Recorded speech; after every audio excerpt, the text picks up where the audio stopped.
سعيدا كن فريدا عش بفخر في الحياة لا تبالي فالمعالي بالتحدي لا سوى. The Prophet ﷺ would leave no stone unturned, spare no effort in inviting people to the religion of Islam.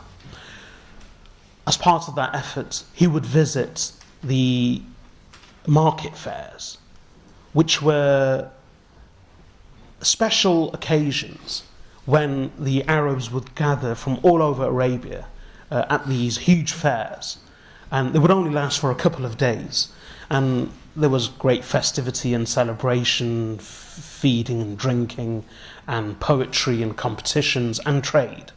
But these fairs would only last for a few days, and there were many of them scattered throughout Arabia. One of the most famous of them was Uqad, but there were others as well. For instance, there was one known as Dhul Majaz. So at the fair of Dhul Majaz, this is one incident, but the Prophet ﷺ would do this whenever possible and wherever possible. And Abu Lahab would not be far behind. But this hadith actually describes in great detail what the Prophet ﷺ used to do, in the words of a companion who remembers seeing him from that time, and then he related the whole incident in Medina. And the hadith is well known, it's related by Imam Ahmad ibn Hanbal in his Muslim and by others. The companion radiallahu anhu says that I remember when I was very young, I visited the markets fair of Dhul Majaz with my father, and I saw a young man, well, a young in the sense middle-aged, and I saw a man walking amongst the people and amongst the crowds and telling them that, "O people, believe in me, you shall be saved. Believe in me, you will succeed." Some would listen to him and then walk away, others would ignore him, some would listen to him attentively. But whenever he would walk and visit a group of people and address them, not far behind there would be another man walking, actually throwing pebbles at him. And when this man would speak to a group of people and say what he had to and then move on, the other man would come to the same group of people and say to them, "Ignore him, he's one of our people, he's a madman, we have actually tried treating him, but no medicine and no cure seemed to work for him. So ignore him, he's a shame and an embarrassment to our clan." And he would actually throw pebbles. So the companion radiallahu anhu says that, I remember as a very young man at that time, I said to my father, "Who is this and what is he saying and who is this following him?" So he said, "This is Muhammad, the son of Abdullah, who claims to be a messenger of Allah, and that behind him is his uncle Abu Lahab." And Abu Lahab actually continued to do this at different fairs, even during the Hajj. So even in Mina, during the Hajj, he would do the same with the Prophet ﷺ. Again, to give you another example of his deep opposition to the Messenger ﷺ. In the 7th year of prophethood, in the 47th year of the Prophet ﷺ's life, approximately, the Quraysh decided to boycott the clan of Hashim, Banu Hashim. And they declared this boycott. The whole Banu Hashim community was to be isolated and excommunicated, ostracized.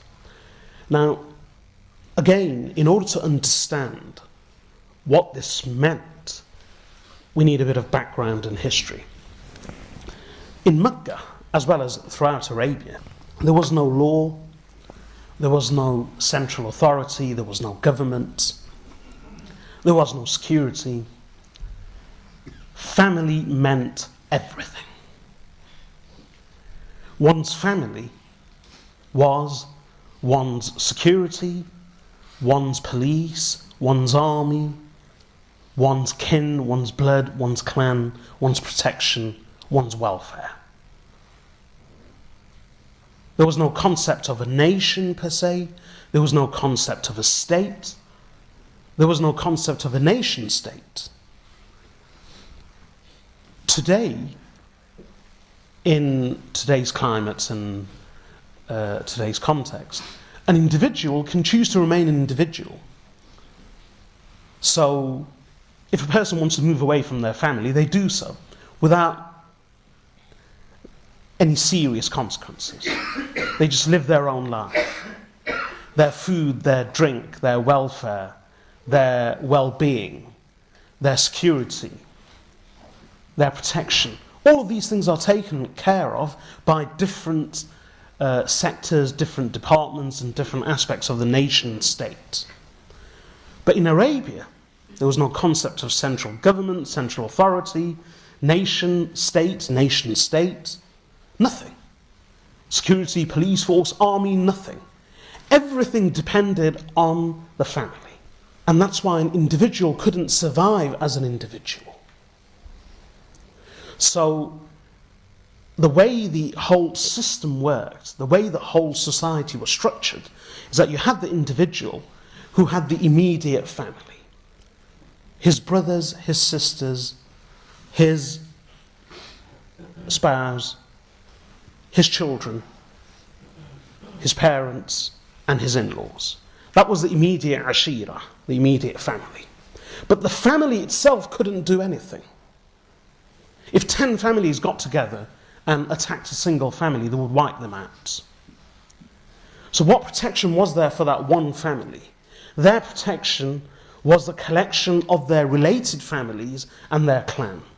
And then that clan, each clan, would not be able to survive by itself. But the clans would come together as part of a tribe. A small tribe, and then the small tribes would come together as part of a super tribe,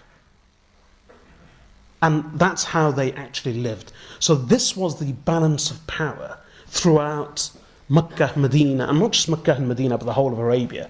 These are very important points. The reason being, you can't actually understand the seerah or what happened in Makkah and Medina without understanding these dynamics of a tribal society.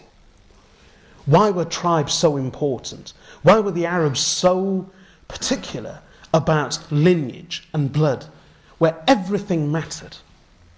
So, where the lineage and the name and the blood and the clan and tribe, where these things really mattered. The reason is, for them, the family, the clan, the tribe was everything. That was their nation, that was their army, that was their security, that was their state, that was their law, that was their government, that was their authority. Without family, kin and clan, an individual would be extremely vulnerable, like a lamb in a pack of wolves. In the 47th year of the Prophet ﷺ's life, the Quraysh decided to boycott Banu Hashim. Why? Again, the reason was kin, clan and family. When the Prophet ﷺ declared prophethood, and 3 years later he announced prophethood publicly, approximately 3 years later, and people began embracing Islam. This also explains a very common question. Surely people ask, as I used to ask myself when I was a child, and I used to read the stories of the Sahaba radiyallahu anhum and their persecution in Mecca.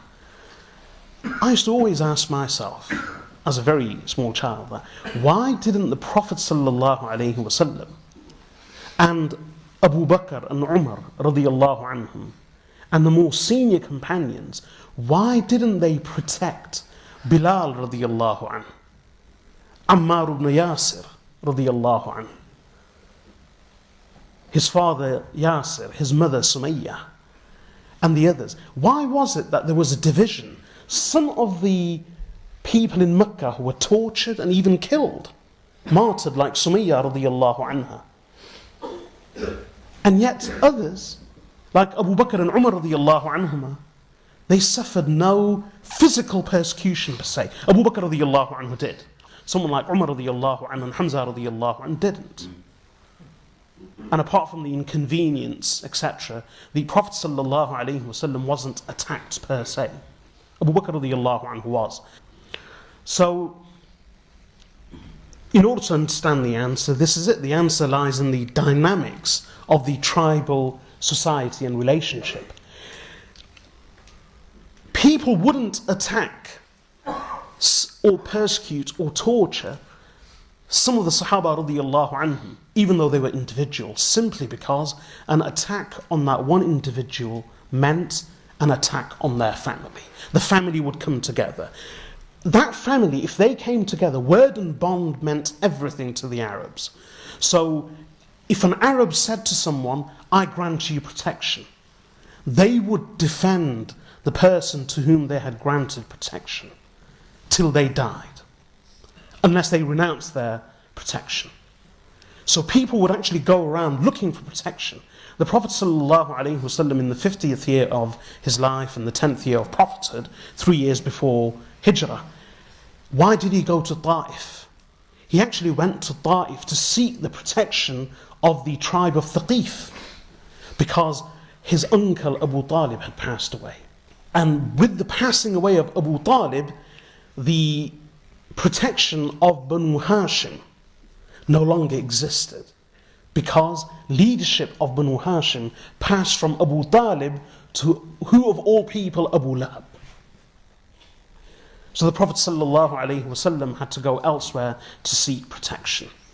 And this is the same with Abu Bakr radiallahu anhu. You may recall the story where he left Makkah al-Mukarramah, and someone met him on the road and said, where are you going? And he said, I am leaving Mecca. And he said, well, Mecca would be a poorer place without you in every way. So Abu Bakr radiallahu anhu said that, who will protect me? So even though the one who met him was a pagan, he said to him, I grant you protection. And he brought him back to Mecca, and he announced in the courtyard of the Kaaba that I grant protection to Abu Bakr. So if one person granted protection to an individual, that meant they had the protection of that individual. If the one who was protected was attacked, that meant an attack on the protector and the guarantor. An attack on the guarantor as an individual meant facing the whole family, and they would rise. They were not, subhanAllah, in this day and age, every person for themselves. But no, the Arabs, regardless, they would rise in protection for each other.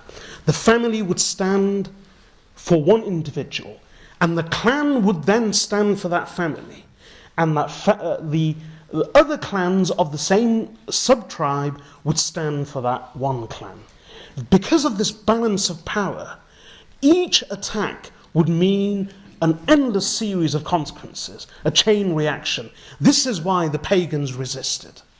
It was only because of this balance of power and these tribal dynamics. Where a clan was extremely weak, or a family was weak, and they never had the protection of other clans, then, like savages, they went for them, torturing them, murdering them in Makkah al-Mukarramah.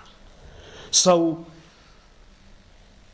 in the case of the Prophet ﷺ, when he announced his prophethood, and he spoke about oneness and tawheed and monotheism, the Quraysh, they didn't approach the Prophet ﷺ directly. Of course they did, but the Prophet ﷺ told them that these are my beliefs and this is what I am calling you to. And when they realized that they couldn't turn the Messenger ﷺ, they couldn't convince him to stop his da'wah and his call, they approached the chief of his clan. And who was the chief of Banu Hashim at that time? The chief of Banu Hashim was Abu Talib, his uncle. Now, who were Banu Hashim? Again, it's all very... The Prophet ﷺ's father was Abdullah, Abdullah's father was Abdul Muttalib, and Abdul Muttalib's father was Hashim. And Hashim's father was Abd Manaf. And Abd Manaf had a number of sons, 4 of them were most famous. So Abd Manaf, one of the sons was Hashim. The other son of Abd Manaf was Muttalib. Another son of Abd Manaf was Nawfal. And another son of Abd Manaf was Abd Shams. So these were 4 brothers: Hashim, Muttalib, Nawfal, and Abd Shams. And the children of Hashim, all of the children of Hashim, Well, actually, it was only Abdul Muttalib. Abdul Muttalib was the only son of Hashim. But Abdul Muttalib had many sons. So the whole family of the children and the grandchildren and the great-grandchildren of Hashim were known as Banu Hashim. The children, grandchildren, great-grandchildren of Muttalib were known as the Banu Muttalib, the clan of Muttalib. And the same for Nawfal and the same for Abd Shams. Umayyah, the famous enemy, infamous enemy. Utbah, Rabi'ah. Sakhr, the father of Abu Sufyan himself, Hind. All of these were from the Banu Abd Shams, the Abd Shams clan. And they had a subdivision called the Umayyah. So all the Umayyads were from Abd Shams. Now, this is important because what actually happened? The whole of the Quraysh approached the chief of Banu Hashim, who? Abu Talib. And they said to him, look, stop your son from saying what he says. Abu Talib spoke to the Prophet sallallahu alaihi wasallam. Prophet sallallahu alaihi wasallam told him that, oh uncle, as is reported, if they were to place the sun in my right hand and the moon in my left hand, and burden me with these two bodies, and then say to me that under the torture and the weight of these two bodies, I should leave my call to Allah, I will still not do so. So Abu Talib, realizing the conviction and the firmness and the steadfastness of his nephew, said to him, oh my son, do what you have to. No one will harm you. That meant the protection of his uncle. He was already protected, but despite telling him that I won't desist, his uncle Abu Talib said to him, no matter what you do, you have our protection. Since the Prophet ﷺ was from the clan of Banu Hashim, he had no brothers, no sisters, and no father. But he had the protection of his uncle, who was the chief of the whole clan. That meant that even though the others didn't believe in him, including Abu Talib and the children of Abu Talib, with the exception of Sayyidina Ali radiallahu anhu at that early stage, everyone stood by the member of their family. So, in fact, we learn from the narrations that over time, his cousins, some of them who were pagans, would still defend the Prophet ﷺ's house. So, when Abu Talib was approached, and Abu Talib then said, look, I refuse to stop him, let him continue to do what he does. They repeatedly approached Abu Talib. And then, finally, in the 47th year of Hijrah, in the 47th year of the Prophet ﷺ's life, and the 7th year of prophethood, they approached Abu Talib again with an ultimatum. And they said to him, we want you to either stop Muhammad, or we want you to renounce your protection. Because you can't have both. You can't say that you won't stop Muhammad, and at the same time say to us that he has my protection so that he can do what he wants, continue to insult our gods. Otherwise, if we attack him, then you will defend him and we will have to face you. We can't have both. So we give you an ultimatum. You either stop Muhammad once and for all, or you renounce his protection and then leave him to us and hand him over to us so that we deal with him.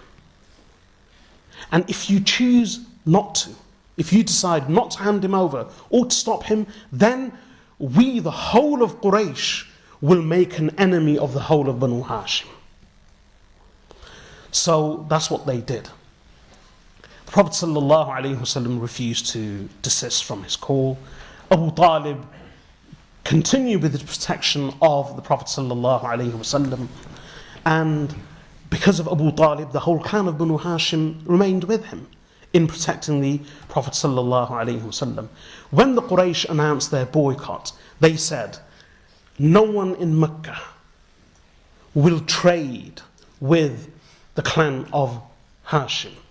That we will not intermarry, we will not protect them, we will not trade with them, we will not exchange gifts with them, we will not help or support them, we will not even provide food and drink for them. They will be ostracized, they will be excommunicated, isolated. They are not of us. We won't even speak to them.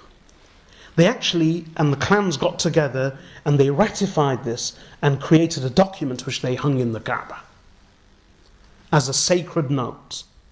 And the boycott of Banu Hashim began. It wasn't a small affair. We learn that during that time, despite the wails and the cries of children, food would be restricted from reaching Banu Hashim, and all of Banu Hashim came together in the small ravine or valley of Abu Talib. It wasn't a valley, but just a ravine of Abu Talib, where his house was. That whole area became a refugee ground, a refugee camp for the whole of Banu Hashim.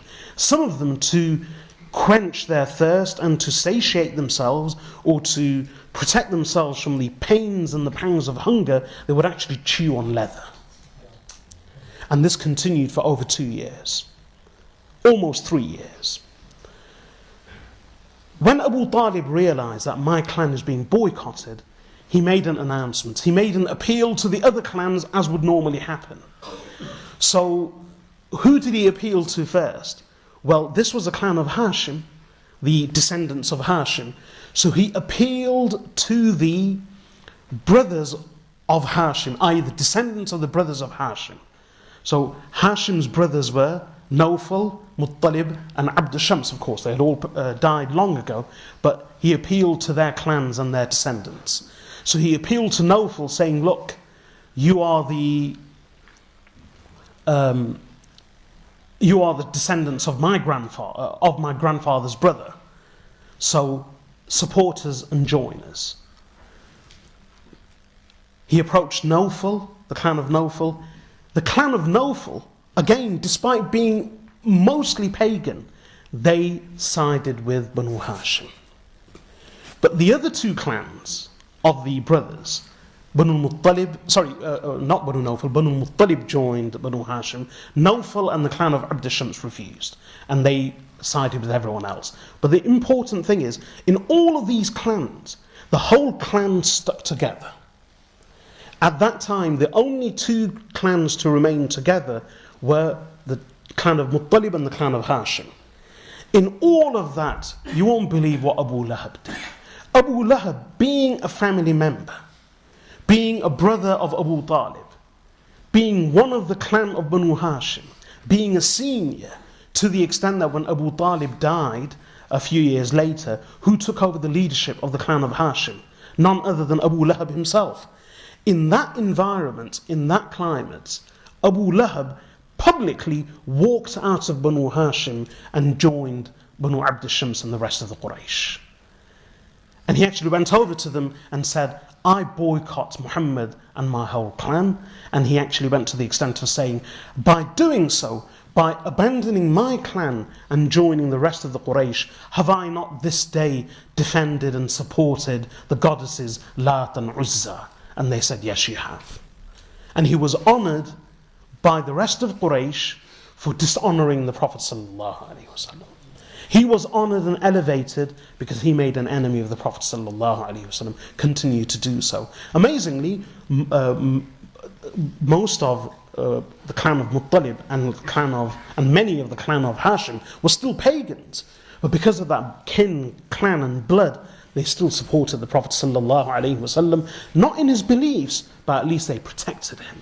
Abu Lahab renounced his protection of the Prophet ﷺ. And this continued for long thereafter. When he became the leader of Banu Hashim, he decided he will no longer give protection to the Prophet ﷺ. The Muslims in Banu Hashim continued to support, but the others didn't. They said, well, if our chief and leader renounces a protection, that we can't do anything. That's why the Prophet ﷺ had to travel to Ta'if to seek the protection of the tribe of Thaqif, and he visited others also.